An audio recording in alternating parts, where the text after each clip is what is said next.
क्योंकि स्ट्रेन की पहले से आप जानते हैं, काफी अच्छे मार्क्स पास होके आए हैं आप लोग, आप सब जानते हैं कोई भी स्ट्रेन हो, किसी भी स्ट्रेन की कोई यूनिट नहीं होती, क्योंकि ये रेशियो है, सेम टाइप की क्वांटिटीज का रेशियो है।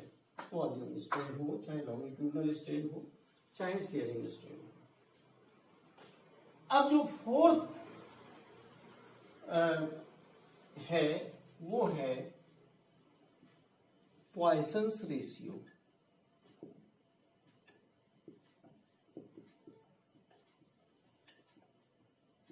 इसको सिग्मा से डिनोट किया जाता है, और ये दो स्ट्रेन का रेशियो, ये बिल्कुल डिफरेंट नेचर का है।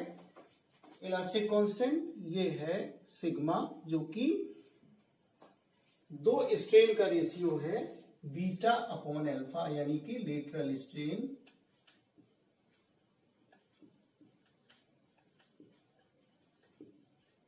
Upon longitudinal strain.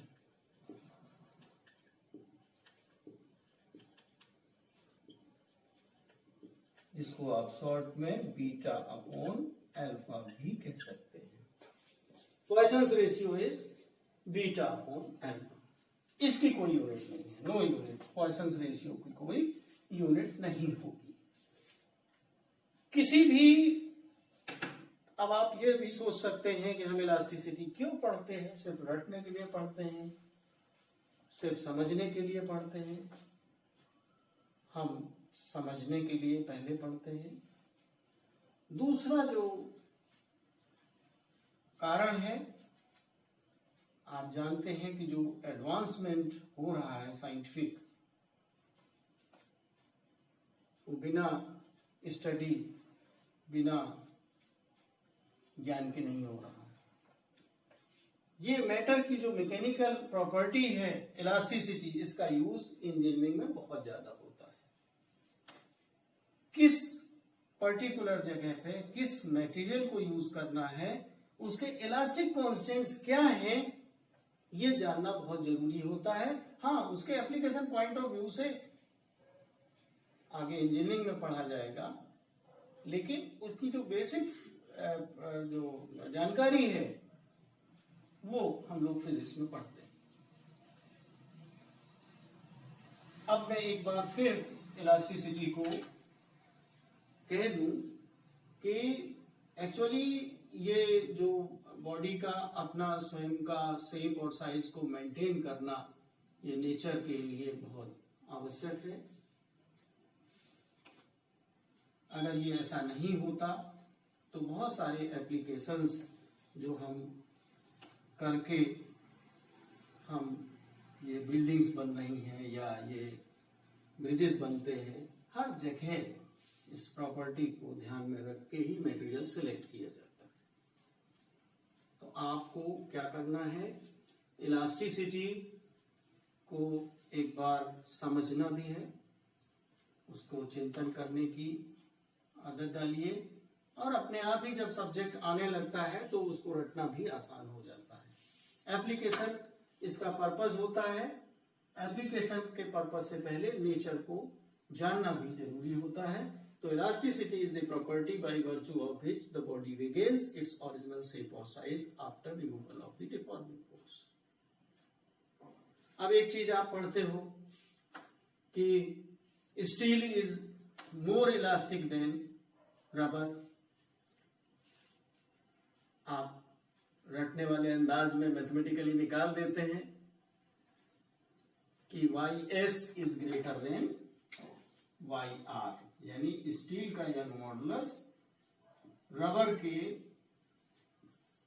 Elastic constant से ज्यादा होता है, इसलिए वो ज्यादा इलास्टिक होता है। यही नहीं, आप उसके फिजिक्स पॉइंट ऑफ व्यू से, बेसिक पॉइंट ऑफ व्यू से भी आप समझें। इलास्टिसिटी उसका डिसेप होना नहीं है, ज्यादा खिंच जाना नहीं है। रबर ज्यादा खिंचती है, बात सही है, ज्यादा एक्सपेंशन होता है उसमें, लेकिन उसमें रिगेन की जो प्रॉपर्टी है वो कम है। रबर में ओरिजिनल शेप और साइज को रिगेन करने की प्रॉपर्टी कम है, इसलिए वो उसकी इलास्टिसिटी कम है। यानी रिगेन स्टील ज्यादा करता है, रबर वर्ग के तुलना में। मैथमेटिकली तो आप निकाल दोगे कि change in length upon original length, उसमें स्ट्रेन इतनी आई, और मैथमेटिकली निकाल देते हो, 12th की चीज है। इसका मतलब ये नहीं है कि हम यहाँ पे डिस्कस नहीं कर सकते। एक्चुअली ये जो पैंडेमिक सिचुएशन रही है, इसलिए हम लोग डायरेक्ट इंटरेक्ट नहीं कर पा रहे हैं। अब जैसे ही स्थितियां बनेंगी हम लोग डायरेक्ट भी इंटरेक्ट करेंगे। कोई अगर प्रॉब्लम है तो आप ईमेल में लिख देंगे, तो हम अपने आगे आने वाली वीडियो में उसको शेयर कर दिया करेंगे।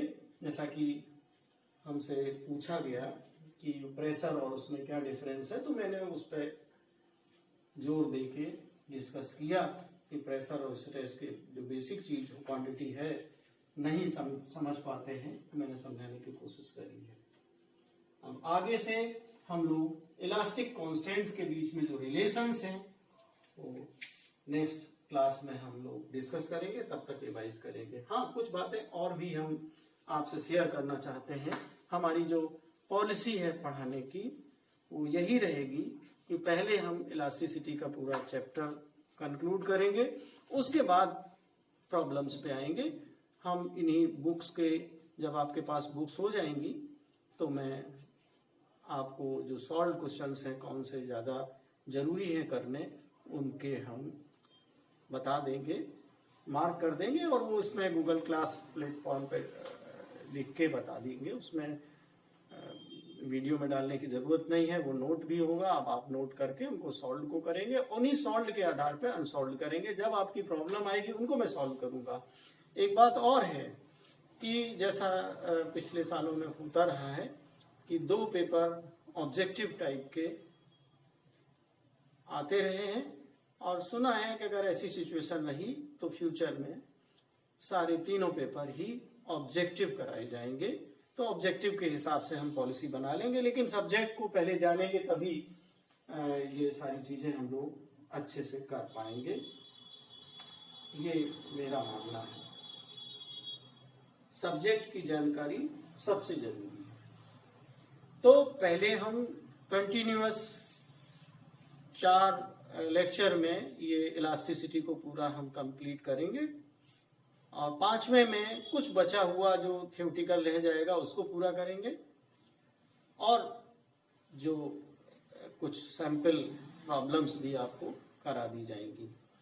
एक और इम्पोर्टेंट बात छूट रही है जो बताना आपके लिए जरूरी है, वो ये है कि पिछले सालों के जो पेपर्स होते हैं, पिछले सालों के, ये 2020 में तो हो ही नहीं पाया एग्जाम, कोई बात नहीं, पेपर ही ओपन नहीं हुआ, एग्जाम ही नहीं हुआ।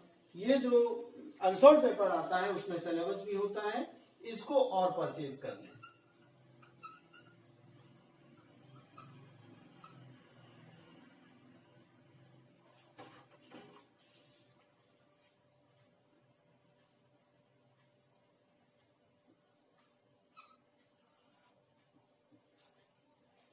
ये अनसॉल्व पेपर में आपको तीनों के एक साथ पूरा फिजिक्स का मिल जाएगा। बीएससी पार्ट 1 फिजिक्स का एक साथ मिलेगा, हर सब्जेक्ट का एक साथ मिलता है।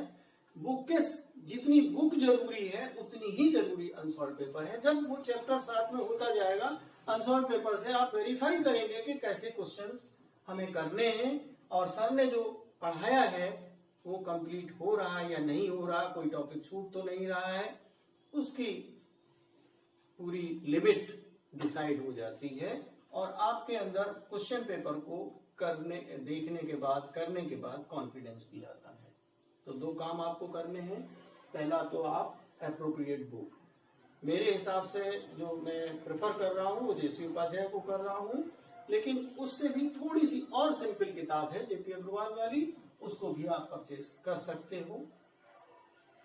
या 2 आपस में एक दूसरे को जानते हैं तो एक लोग जेसी उपाध्याय परचेज कर लीजिए, दूसरा जेपी अग्रवाल को परचेज कर सकता है। क्योंकि जितने ज्यादा अनसॉल्व क्वेश्चंस लगाएंगे, ऑब्जेक्टिव क्वेश्चंस लगाएंगे, उतना ही आपके एग्जामिनेशन की प्रिपरेशन अच्छी होती जाएगी। हम लोग साथ ही साथ करते जाएंगे, चैप्टर खत्म होने पे या यूनिट खत्म होने पे ये भी हम कर सकते हैं कि चूंकि देखने में आपको यूनिट सेकंड में इलास्टिसिटी बिल्कुल एक लाइन में जरा सा लिखा हुआ दिख रहा है, जबकि रोटेशनल डायनामिक्स बहुत फैली फैली लग रही है। रोटेशनल डायनामिक्स तो 3 या 4 क्लास में ही कंप्लीट हो जाएगा। यूनिट 2 8 या 9 क्लास में कंप्लीट हो जाएगी। उसकी बारे में आप अब पे छोड़ दीजिए और आप जो मैं कहता रहूं वो आप करते रहिए। I think thank you. कोई प्रॉब्लम हो तो उस पर ईमेल पे आप थोड़ा बहुत लिख सकते हैं पहले, लेकिन स्टडी करें, उथले हुए क्वेश्चंस ना पूछें, जो अंदर से आए, जो वाकई समझ में नहीं आते हैं उनको आप करें। उनको मैं इंक्लूड कर दूंगा अपने वीडियो में, वही ठीक रहेगा। अगर लिख के बताना होगा तो मैं व्हाट्सएप पे डाल दूंगा, ये भी कर सकता हूं। गूगल क्लासरूम पे जो भी हो सकता है मैं करूंगा। Thank you very much, bye.